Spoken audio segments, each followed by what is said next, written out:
What's going on, guys? Jados Prime here, and today we are going on Royal Caribbean's smallest and oldest cruise ship, the Grandeur of the Seas. This is going to be one heck of an adventure, straight to Mexico and back, so let's get into this. The Grandeur of the Seas. Built in 1995, the Grandeur of the Seas became the smallest and oldest Royal Caribbean cruise ship in the entire fleet. She only weighs 73,817 gross tons. And though the Grandeur of the Seas may be small, she will be taking us onto two different ports in Mexico called Yucatán and Cozumel. Along with that, we will be doing two different excursions, one on board the ship and one in Yucatán, Mexico. In this video, I'm going to include some important aspects that I covered while on board the Vision class ship, as well as include some interesting details while I was in Mexico. So sit back, relax, and enjoy the video. Watch till the end because I got a special announcement to make at the end of the video.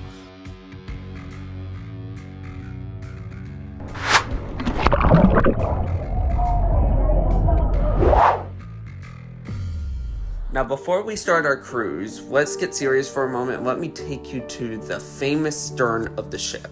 On June of 2013, the very ship that we stood on caught on fire. Now, I personally do not know what caused the ship to be on fire, but it is believed to be a cigarette. You can still see the dark gray area on the stern. Here we go! Now that we have set sail and we have departed the port of Tampa, we are currently in the Tampa Bay area, which means we will have to cross under the Skyway Bridge. The Skyway Bridge. A 430-foot tall bridge that spans 4 miles across the Tampa Bay area. This is the tallest bridge in Florida, and naturally, we're going to be going under it. This bridge is the very reason why only small ships are allowed to be in the port of Tampa. Otherwise, they'll go crashy crash.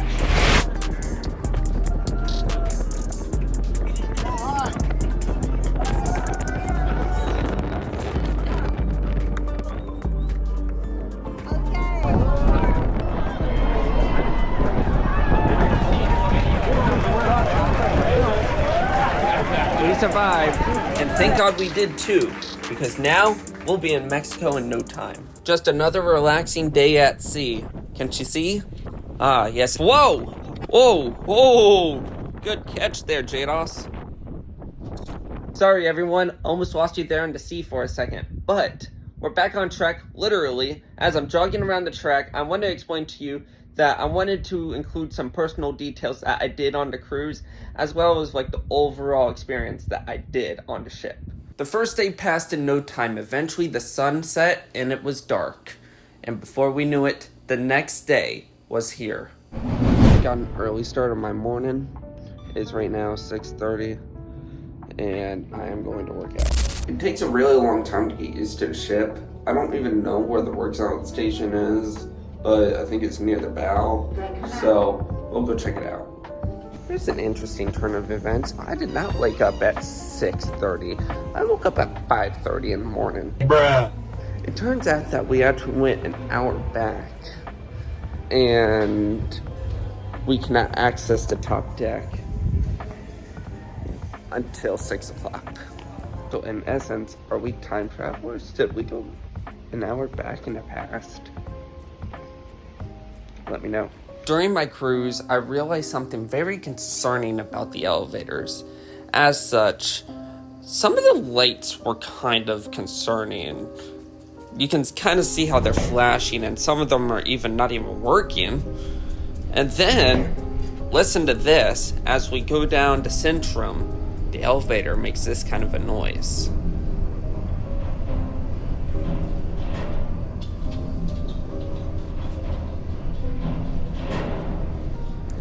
Yep, I'm out. And then that happens. What is that? What is that even supposed to mean? After going down the scary elevator, I actually got to meet the captain of the cruise ship himself. And check out this picture. I went out to check out the shops on board the smallest cruise ship, and it was actually not too bad. The crew members kept everything in order and well stocked. Of course, that was their way of making money. But I just thought it was so cool to see everything still functioning the way that it's supposed to, whether if it's the smallest cruise ship or the largest cruise ship. And my favorite place to go when I'm shopping is the Royal Caribbean shop. It's always one of my favorite places to go and bring home a souvenir. The next day when we got up, the flag was raised and we were in Mexico. Welcome to Yucatán, Mexico, our first stop for our cruise.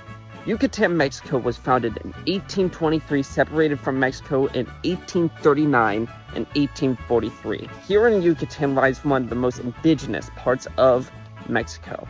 And we are about to go on an excursion, which makes this port entirely better. After passing up some great deals by the local business owners, we get onto a bus and head to the Mayan ruins.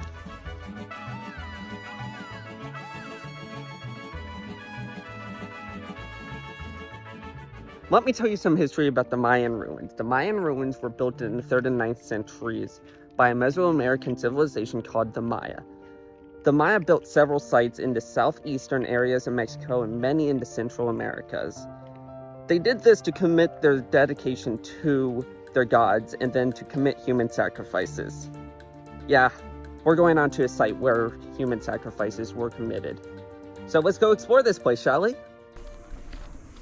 Something went down here.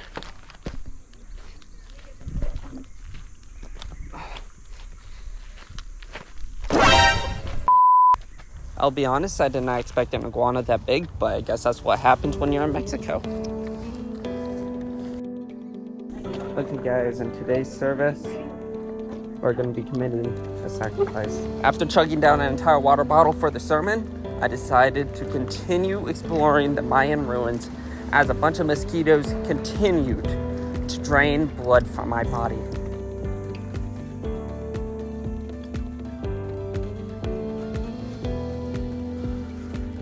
Okay, so death definitely happened in here. It smells like death. So that tunnel was really interesting because nobody really knows what that tunnel was for. Some people think it was used for sacrifices. Other people think it was used to connect with the underworld. So that tunnel was really interesting, kind of scary, and really did smell like death. After exploring the Mayan ruins and getting a bunch of bug bites, I find out that there's actually a lot more companies in Mexico than I thought that are from the US, such as Little Caesars, Anytime Fitness, AT&T, and a lot more. We have everything. We have Walmart, we have, what else, Sam's Club, Costco. Now, we finally found out what the OXXO is. I thought it was Circle K, but it turns out to be... Now, the OXXO, it's like the 7-Eleven from Mexico. There's one establishment that is not in Mexico. Can you guess what it is? I'll give you some time to think about it.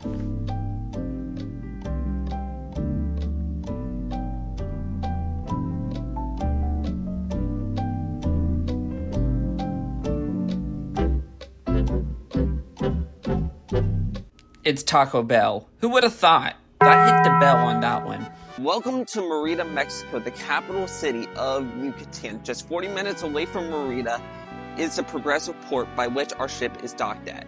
While we were in Merida, we learned so many new things, like it was founded in 1542 by Spanish explorer Francisco de Montejo.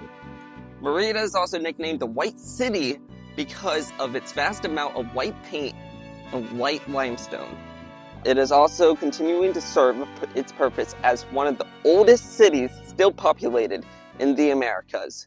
Help me, I'm stuck in Mexico. Now, I'm going to be honest with you. As soon as we got back on board the Grandeur of the Seas from our excursion, we were like, we don't know what to do. We had nothing else planned for the day, and that's probably the beauty of a cruise. But also, we were bored. And though the Grandeur of the Seas had many physical and mental activities they had to offer, I am one of those people that like to experience more active fun, if you know what I mean. Like water slides, the skydiving, the zip lining across a cruise ship. I know it sounds crazy. I mean, it's even the escape rooms that I enjoy the most, but the Grandeur of the Seas did not offer that. And that was something that disappointed me, but I cannot blame Royal Caribbean because it's a very old ship. I mean, the maiden voyage happened in 1996. Overall, I am not disappointed with the cruise. I improvised. What did I do? I went around the jogging track with some ice cream. It's hard to eat my ice cream.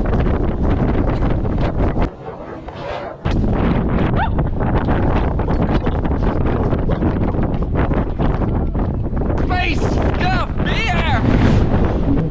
After I was done doing this, I went down to the solarium to party.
Well, everyone, Yucatan was fun and all, but now it's time for Cozumel. And guess what? We get to visit Grandeur of the Seas, little big brother. The Harmony of the Seas, an Oasis-class ship built in May of 2014 as the third Oasis ship to be built in that class. She weighs 2,207,000 gross tons and can hold up to 6,780 passengers at full capacity. This ship has 18 total decks, while the Grandeur only has 12. The Harmony is 1,188 feet long and 215.5 feet wide, while the Grandeur is 916 feet long and 105.6 feet wide, and can only carry up to 1,992 passengers at full capacity. Now, while I'm amazed at the sheer size of the Harmony, that is a video for another time, so let's take a look at Cozumel. Cozumel, Mexico, an island inside the Yucatan Peninsula with a population of 88,626 people. First discovered by the Maya in the first millennium AD, Cozumel is our second and final stop before our cruise heads back to Tampa. Aww. Now, this might be sad, but we cannot focus on this moment right now. Otherwise, we will be wasting time in Cozumel. So let's have some fun, shall we? Well, how should I put this? You remember those lovely business owners I mentioned back in Yucatan? There's 3 times as many in Cozumel, and after a while, they kind of pop your privacy bubble, and we were not exactly up for that. We just wanted to walk around, tourist around, but they really wanted you to buy their stuff, so we went back onto the ship to grab some towels and went swimming in the crystal clear Mexican waters. So let's dive in.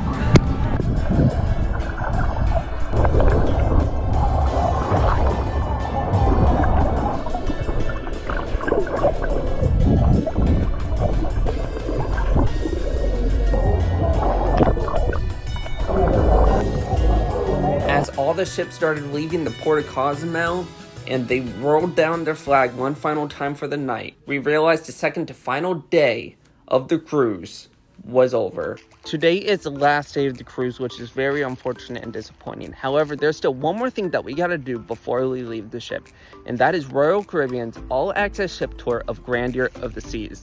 Now, because of security and privacy reasons, I am unfortunately not able to take any videos, but the cruise line will allow me to take exclusive photos from my phone, and I will be able to transfer them to the internet, which is pretty awesome. So I'm going to describe to you what I've learned on this tour and show you these photos. This is the kitchen of the Great Gatsby. There's a total of 13 kitchens on board the Grandeur of the Seas, and each and every one of them makes around 6,000 rolls per day. It costs the cruise line around $300,000 per cruise just for food. Now imagine how much it would cost to maintain the world's largest cruise ship.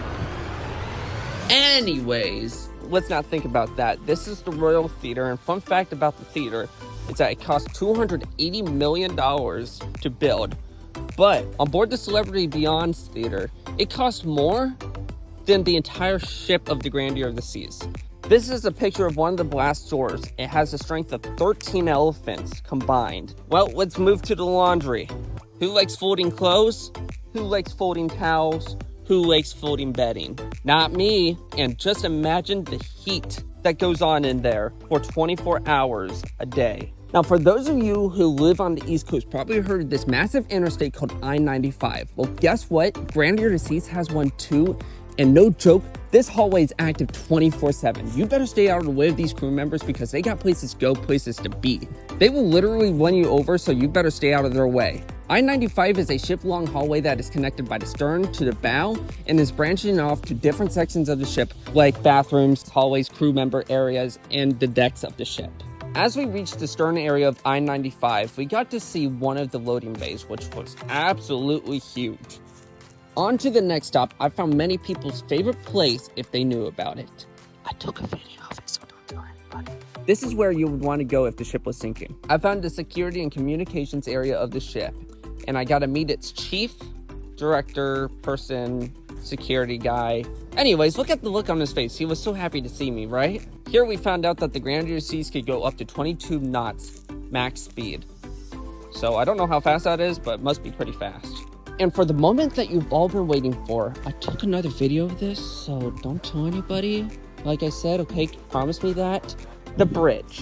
Being on a bridge of a cruise ship just felt so powerful, and it was absolutely awesome. We got to go onto one of the wings that was outdoor, apparently, and we got to have a nice view of the side of the ship and a nice view of the bow as well. We got to see the steering wheel. We got to take a selfie. It was really awesome. As we got to go our separate ways, I ran into somebody. Deja vu, right? I feel like I've seen you before. Oh wait, I have. It's the captain of the cruise ship. Look how happy he was to see me as well.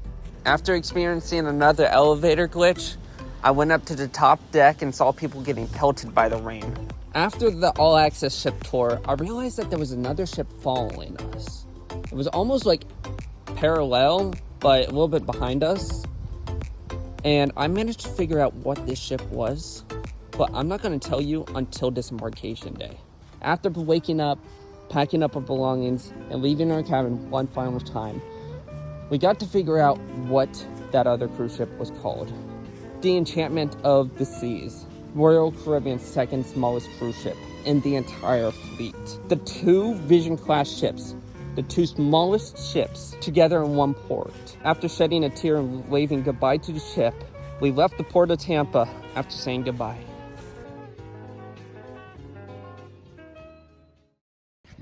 You thought this video was over? Not quite yet. After spending 5 days at sea on board the Grandeurs, it was actually awesome, okay? I really did like it. It was great, it was magnificent, and I'd pay to go back on there. But I'm gonna be honest, on day 5, people just really wanted to get off the ship. Felt very claustrophobic. Yeah, I felt the same way. So I didn't really enjoy that part, but as for the rest of the cruise, it was absolutely magnificent. I really did like it. After going on board the Independence, the Quantum, and now the Grandeur, I gotta say the Quantum was the best cruise I've ever been on. Not because my family came along, not because we went to Alaska, but because the Quantum of the Seas just had so many amenities.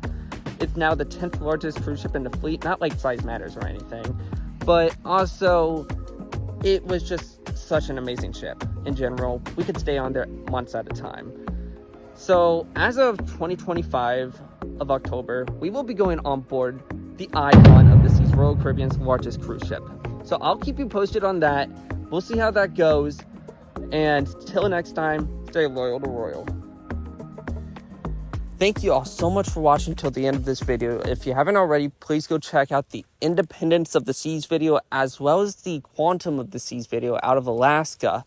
And if you enjoy cruising with me, go ahead and subscribe and hit that bell because I'm going to be posting more cruise content just like this one very soon. Till next time, stay cruising.